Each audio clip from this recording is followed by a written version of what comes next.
Bosengo ya koyeba ke bozali ebele pona kolanda quel boule mag ya mokola lelo kimia na mabota na bino bozali kolanda biso de partout dans le monde bozali na Yougoslavie na Brésil na Chypre tika kimia ya nzambe et continuer kozala na bino na mabota na bino tika to bino ke Premier ministre Sam Lukonde azali ko continuer ba consultation kala mingi te gouvernement ya Union Sacrée ekobima bozo ba détail na reportage signé Celio Muyoki.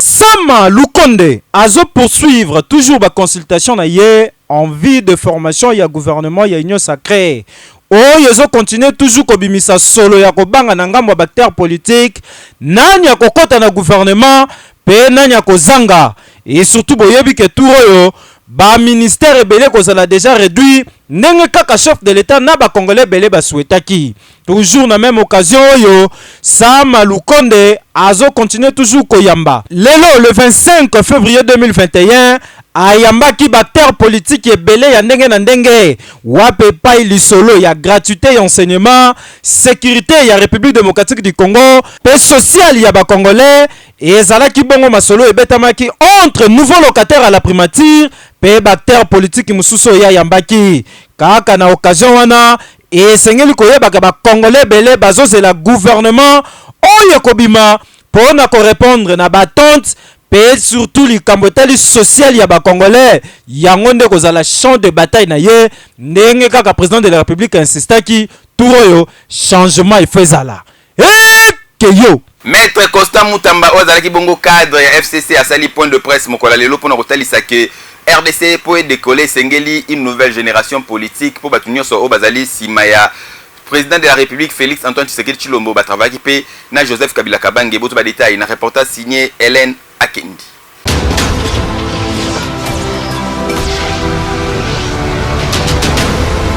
Constant Mutamba oyo azali président Nojeko pe allié à FCC a salaki point de presse mokolo ya lelo jeudi pona ko lancer école ya formation pe idéologie en politique oyo sortie officielle nango ekozala samedi le 27 oyo école wana ezali mingi penza pona ba jeune et puis pona ko fungola pe ba jeune misu pe po ba jeune ba comprendre sens ya politique alobela ki pe lisusu makambu oyo etali Union Sacrée pour peuple congolais azozela changement mikolo etikali ya kotanga bientôt 2023 kasi ba le même figure oyo ba travaillaka na ancien président Kabila kaka bango wana nde bazongi lisusu na kati ya Union Sacrée yango mutune tunami boye est-ce que changement yango peuple zozela tout oyo ekozala boka emoko ndenge ya communiquer parce que jeunesse ils a formé ce retourner la jeune mais bélo bana parti pour nous dans la partie politique réponse c'est à mon quoi changement développement na kosa Union Sacrée pe civil sur rupture pour preuve et à la même méthode bon on a comment va candidature unique et kosale bon on en bino moko boboyi yo non te kan mais bino moko bozo faciliter iso ba débauchage Touroyo tozozela pe to mona ba jeune belé na kati ya gouvernement ekei Ba chauffeur au basala transport na ville province ya Kinshasa bazali na kanda na ndenga défoité balobi gouverneur ya ville province ya Kinshasa azali ko escroquer bango 500 francs azwara mikolo nyonso esali plus d'une année banda ko collecter alobaki akosela bango ba arrêt kasi na Kinshasa arrêt ata moko ezala raté bozo ba détail na reportage signé Samuel Lufukelabo.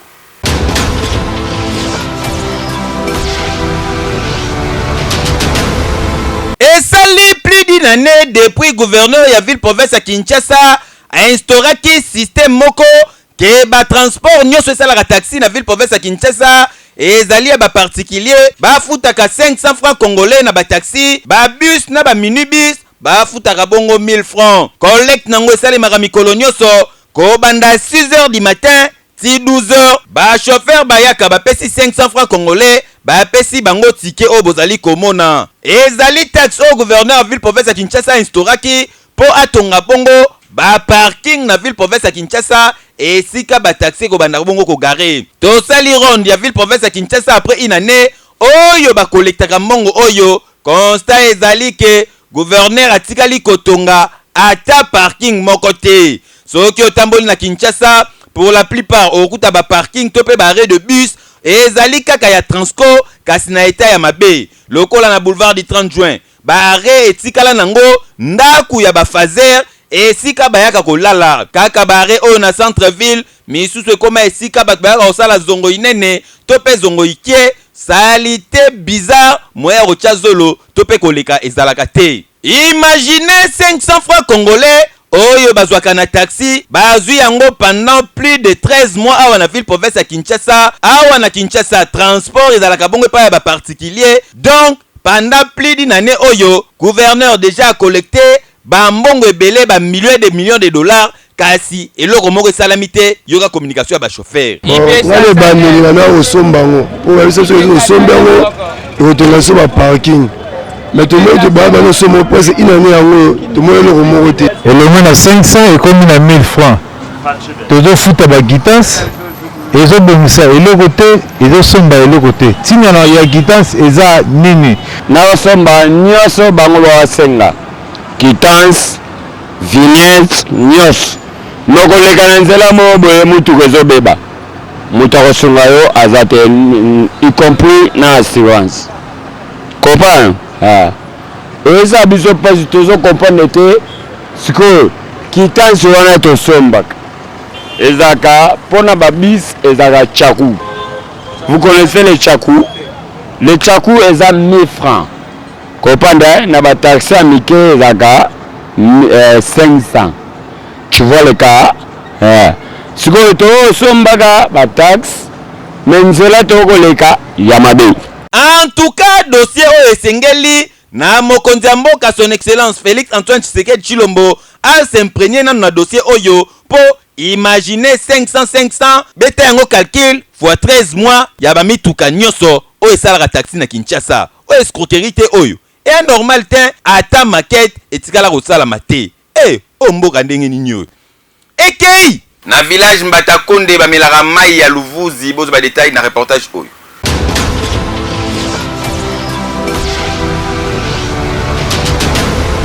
Tozali na rivière Lubuzi na Tchela na Congo central na village ya Mbatankonde awa difficulté ya mai eza makasi surtout na bandeko bavivaka pembeni ya rivière oyo. Population mingi pona basa provisionner na mai baya kaka na kati ya mai oyo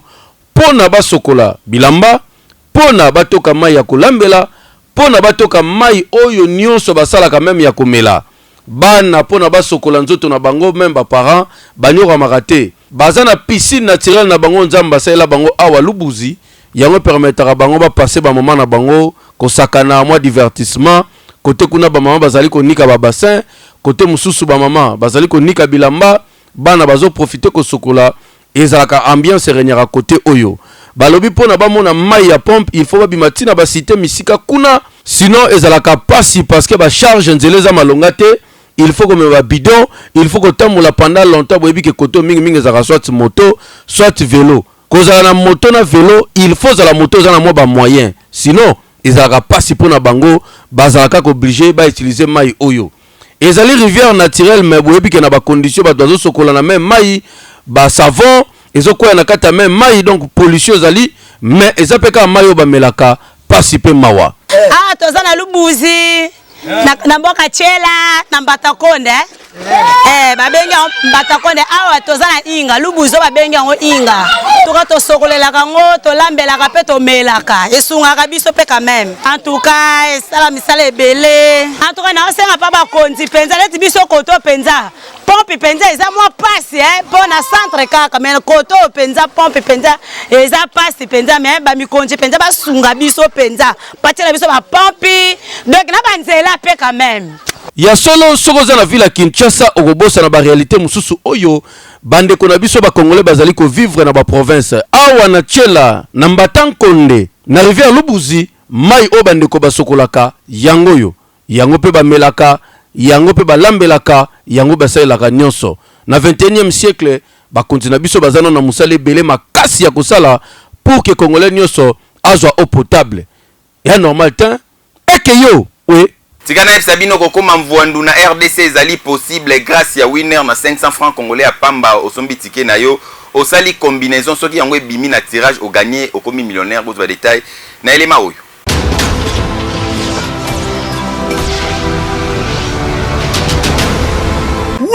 Winbet présente Winner Lotto.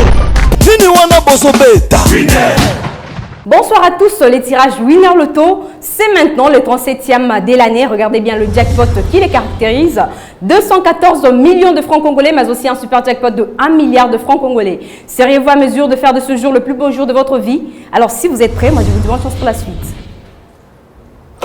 Un tirage qui se déroule sous le contrôle d'un huissier de justice, des officiels Winner Lotto, mais aussi d'un public témoin. On accueille le premier bon numéro de cette très belle soirée. Le 28 fait donc son entrée. De quel autre numéro sera-t-il suivi, mesdames, messieurs? La chance pourrait tourner en votre faveur. Voilà donc arrivé le 24, notre deuxième numéro. En troisième position, on accueille à présent le 32. Quel sera donc le quatrième numéro de cette très belle soirée? La machine est bien en train de mélanger le boule. Elle nous sort donc... Prenons patience, il y a donc le 12 qui vient compléter la liste, c'est notre quatrième numéro. En cinquième position, mesdames, messieurs, croisons le doigt, la chance pourrait tourner en votre faveur et changer ainsi votre vie. Voilà donc arrivé les 33. Plus que le numéro de la Super Boule, c'est le numéro que vous devriez impérativement avoir sur le bulletin de jeu, les 34. Je récapitule, sur vos tickets, vous fallait nécessairement avoir, mesdames, messieurs, le 28, le 24, le 32, le 12, les 33, mais aussi les 34 qui est donc le numéro de notre Super Boule. Avez-vous trouvé cette combinaison gagnante de la soirée? Si oui, je dis félicitations, sinon retrouvez Héritier Kadi le vendredi prochain. Au revoir. Winner Lotto. Le prochain tirage est pour ce vendredi. Au sommet déjà ticket na yo. ndenge nini bafabrikaka bambetu na commune ya Ngirengiri surtout bateka yango na marché ya Bayaka bozo ba détail na reportage oyo.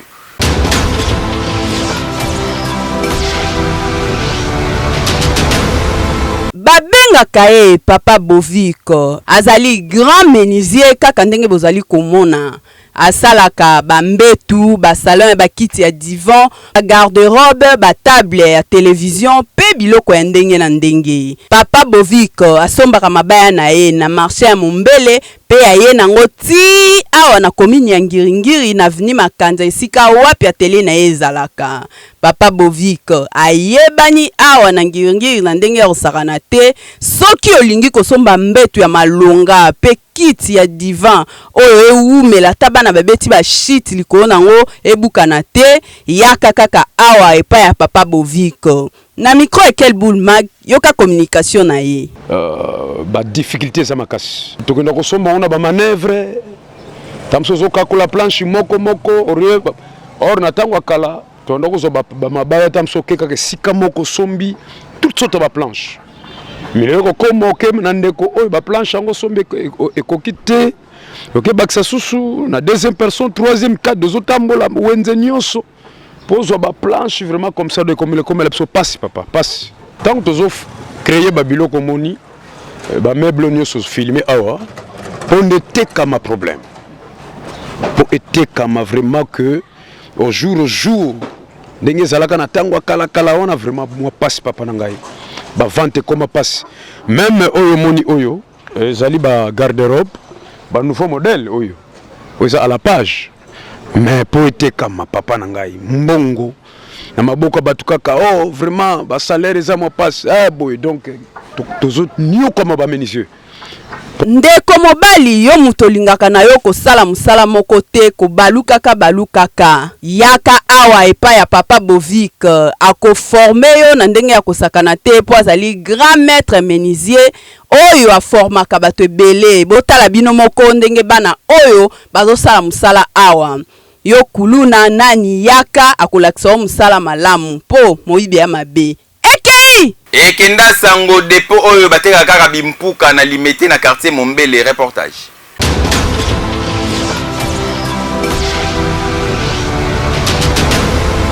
Tozali na wenza ya Luza précisément na limité Mombele depo oyo bozali komona boye ezali depo moko ya monene awa na quartier oyo. Kopi ya kimpuka nde awa soko lingezwa yango mingi permetaka na ba mama ba utaka ba commune ebele pona koya kosomba yango awa na kati ya depo oyo bozali komona. Saki moko ya kimpuka ezali na 120 000 francs soki ba mama basombi yango bakendaka nango ti kote boyeba misusu ba malewa misusu commerce na bango yango yo pona kosala yango kwanga mais esengeli koyeba ke difficulté ezali makasi kolongwa nango misusu eutaka baba Kongo misusu eutaka ba grand bandundu tiye koma awa mosala ezalaka makasi mais pona koyeba ndenge nini kimpuka ezali ya kitoko ya pembe to misusu ezali ya mwindu boyebi ekimisaka ba client po ba client belo balinga kolia kwanga ba preferaka na kimpuka wa pembe ba mama basala stratégie na bango nde bozali komona tio oyo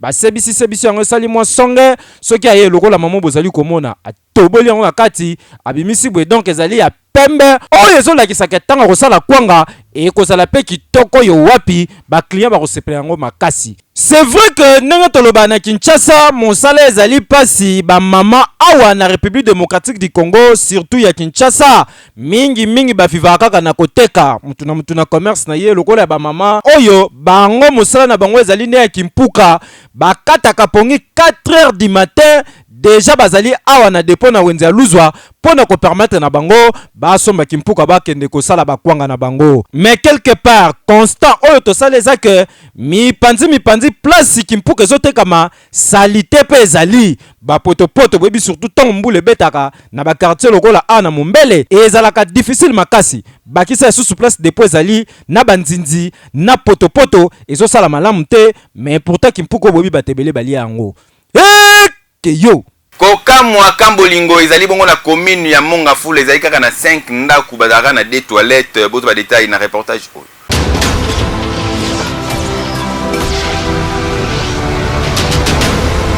Tozali na quartier Bolingo na commune ya Mongafula na Lutendele cité oyo nyonso bozali komona au total ezalaka kaka na 5 ndaku ya pamba batonga kokamwa 5 ndaku oyo bazaka na 2 toilettes veut dire bango tout bayaka kokota kaka ba toilettes oyo donc oki kolongwe pa ba junior oke kokota toilette pa ba pichu makitu mutu pe ba pichu makitu alongwe oki kokota toilette pa ba samba na ba mampuya awe kipakate bazali na solidarité na ndenga defoite e bongo ba toilette yango botala bino moko ezali nango ya coup direct kasi moi moderniser po ba beta yango moi ciment ya pavement kasi construction nango ezakaka basak banda kuna bango batonga ya ba argile vedi banda kwa mabele awa wenze ya malonge ezalaka te supermarché kutu bosana tunaka mwana awa soki yebi saucisse okozwa réponse na yo e bongo côté wenze bakendaka musika il faut ko dépenser 2000 francs congolais pono koma ti wenze imaginez aller retour 4000 francs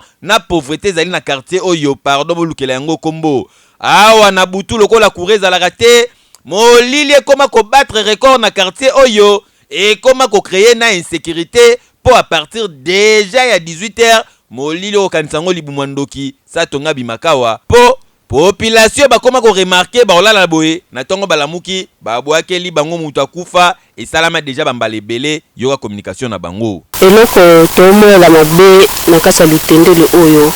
il faut batonga po ani zamba eleki belé bakuluna bakomi koya kokota resika okoboma bato basoboma bato yango moni kende taxe ba 19h 20h tozaza bana batortsa bandako yango moni kende potinda bato baya batonga Lutendele pota bato bakota na kati mesika oyo ekomaka moke bato babomi bato koto ya ita babomaka mwana mwasi moko boye azalaka na zemi moto babomaka te ito bayako bwakika Lutendele awa bazali na ba difficulté belé quartier Bolingo oyo basokolaka bongo bilamba na mai ya lutesi mai oyo bozali komona bayaka na tongo babandi konika bilamba kasi lokola basingizalaka te batandi yango likola bamatiti oyo ndeka bozali komona mai ya komela bamelaka bongo mai ya sampa po Régis Lozo awa azaka na ye ata na pompe moko te yoka communication biso banda tokota awa toyebi courant te mai musika toana vi moko kaka ya difficile avosala wenze awa ezalaka te po kende mbudi ozi moto a 1000 francs kozonga 1000 francs soki ekomi butu moyo kende za te po nzela eza na insécurité ozobanga ta mosusu bakoki okale yo soki mpe moye emonani te bolali kaka bongo bakonzi ya mboka population ya commune ya Mongafula na quartier Lutendele basengi na bino loko se moko bomeka nanu kokotisa modernisation na awa na cité Bolingo po bango pe baza na droit ya vie botiela bango nzela mai na courant ekota ba vivre malonga kotika bango boye baza abandonné et normal te ekei ndenge nini culture ya dongo dongo esalemaka Rossi Bwaka asalaka yango bozo ba détail na reportage signé Jonsi Mwaka.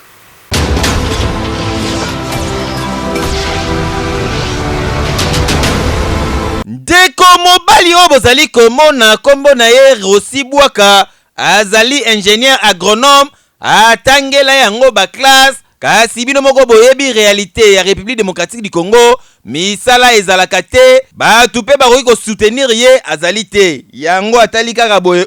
atanga agronomie tina université de Kinshasa akoma na ye kolona bilanga oyo bozali komona awa azali kosala bongo culture ya gombo veut dire dongo esalaka 3 mois banda soki abwaki germoire tie bimabaya kobuka ezalaka très exigeant esengaka mabele ezala kitoko na tongo deja ndeko mobali azalaka awa pona koluka kotia yango mai ko entretenir bilanga na ye ebota kitoko bino mobotala ndenge dongo oyo ezali kobota avec vitamine oyo boye soki ekomi na période bakabukaka yango bwakela yango ngombe topelamba yango na nzombo koya te yoka communication awa nasala mosala ya agriculture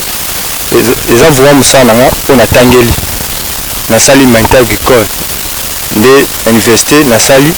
agronomie environnement et développement durable donc nde naza ingénieur agronome eza culture ya gombo na lingala bato oyebi parfois na français te en français gombo na lingala tobenga yango dongo mpe bande kobota production nango débit esalaka 1 mois et demi mais po ebota bande etiki okekata nango nde eza kiti ya 3 mois ou plus soki olesi yango vraiment bientôt ekuta na mabele oyo eza fertile donc mabele oyo eza vraiment na vitamine mosala nde nazosala yango boye eza mosala nanga natangeli donc eloko etindanga premièrement nasala yango nayebi salaire ya papa te azwaka le premier to le 30 donc tondeki kobokama na agriculture nde mpo na komultiplie baeffort soit kokosa mayele nde etindelanga ide nakende kotangela yango mais oyo ezosala biso mwa mpasi vraiment awa bomoni parfois terrain ya mokie agriculture eza domaine oyo esengaka moto azala na possibilité olona en grande quantité ozokende classe yo moko osala so jardin ezala vraiment passe mais tosenga l'état congolais alukela biso betandi toza vraiment ebele oyo toza mayele toza capable ya honorir peuple congolais alukela biso betandi alobele biso yango soki asombeli biso yango apesi biso bamoyen financier oyo kopermettre biso tolona betandi ya monene oyo kopermettre kino motu nyonso ase retrouve na domaine na ye. En tout cas mwana mobali oyo bozali komona azali mayele na ndenge des fois te ezali kosenga kaka basoutien po bato ya boye bakoki pe kodévelopper agriculture na République démocratique du Congo po lobi bakongolais balia sans malanda sans bisenga et développer pe Congo. Imaginez population ya nzala akose développer ndenge nini kasi bilanga pamba eupe kotombola Congo bakonzi esika kotia ba million yango oyo bino ba million na bino bokenda otongela ngo ka bandako et normal te bambongo nyeso bayiba na Congo so botiongo na agriculture nzala eloba masuste tala kaka ye moko na fond propre ya ye moko bon so bo soutenir ye ekei ba jeune kokamwa bazali ba mineur bazali koluka na cadre article 15 kasi basokolaka ba moto bozo ba détail.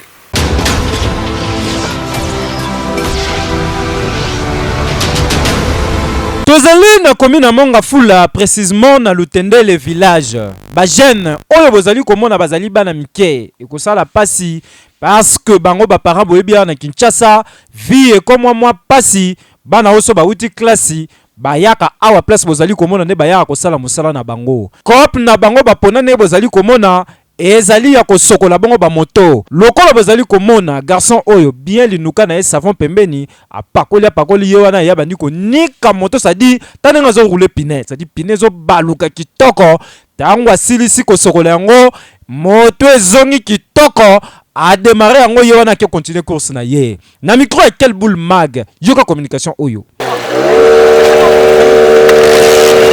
Tulika ba moto awa tulika te ba mongo ndi awa biso nyonso ka ko ba tutama ya biso na moto ke yi déjà quand on a que nous fa biso to kila ne kwa awa dérange biso ke bana ke awa to ye ko la pe moto awa za lo kwa don la place que nous to ko na to za awa to lu kumbongo to ye ko la pe moto awa na bo mo biso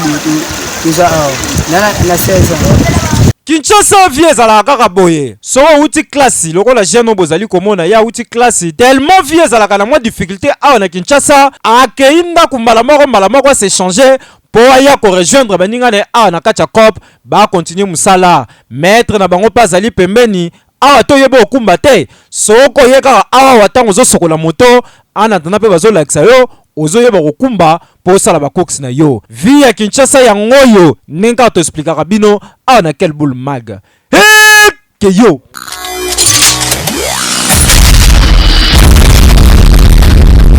bana mibali oyo bozali komona boye bazali nde kiria ya makasi ndenge babengaka awa tozali na Njule quartier 3 quartier 1 quartier 11 bango nde ba chef de bande oyo bakreaka mama na insécurité na commune ya Njili lelo basukaki bongo na polisi ya Mbata ndenge kaka bozali komona batambwisa bango Njili mobimba ba mama ba papa na ba jeune garçon ba sepeli makasi po ba jeune garçon oyo bazalaka soki bakutani na yo na butu okolela ezalo zali na mbongo te bango bazanga mawa soki eloko bapesa eza te ndimelanga ata makile komonana lelo basuki na la polisi ya Mbata tala ndenge bazali kobweta misu bakomunike boye na micro ya Quelle Boule Mag. Aye maman bonjour bonjour kuta na komba na sambu Joël Lazat boso na boyi na puisque na ebieti pour pas na monelo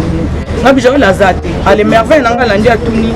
ya ne do lukela ya ni no na lukela to ina na butu atkala me ma téléphone maman Joël aye ate ngabi alkebe ngela Joël ala musi Joël aye ye pa le bi master oza master na ngaki na téléphone na pesa nga ya binga na zaki téléphone ba mona ke le na 4 ozo final abinga lala na ndako mala na to bela to so kestomana na sasa ba kantine makila na kola albanda te maman ndel senga ke couvre fait swinga libanda bakanga pona couvre fait landanga te pesa mibeko do fona za nanda ku juste 29 nanda ko yanga zonga na nanda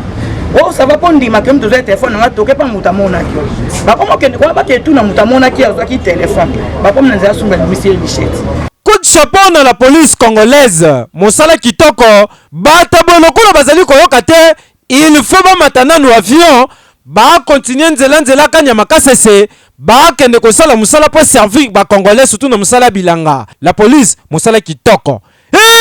ke yo FC Renaissance du Congo ezali ko traverser crise mikolo yo nangambu mususu avec Pascal Mukuna azali ko luka mutu nini oyo bakokumbela na Renaissance du Congo comme société kasi nangambu mususu babimisi mama Marie Claire Kengo wa Dondo ko kamwa ko kabona imana pe bandeka aboybo so ba détail.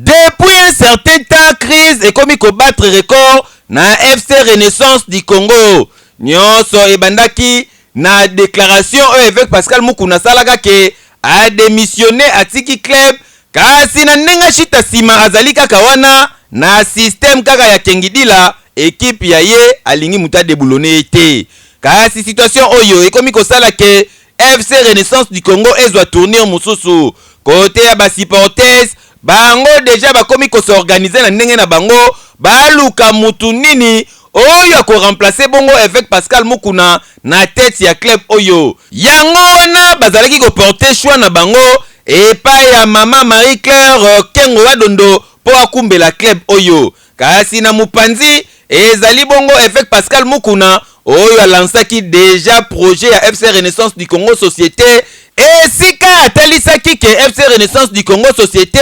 bakosomba ba avion pe bakosala makambu ya ndenge na ndenge na société ya sécurité botala bino moko kotoyo aye ko assister bongo na entraînement pona koluka bongo kotala kote ba faille ezali komonana eleki wana ayambi ba joueur ya sika oyo ye moko alobi asombi pona ko renforcer équipe yoka communication na ye tozali ko senga ba bazali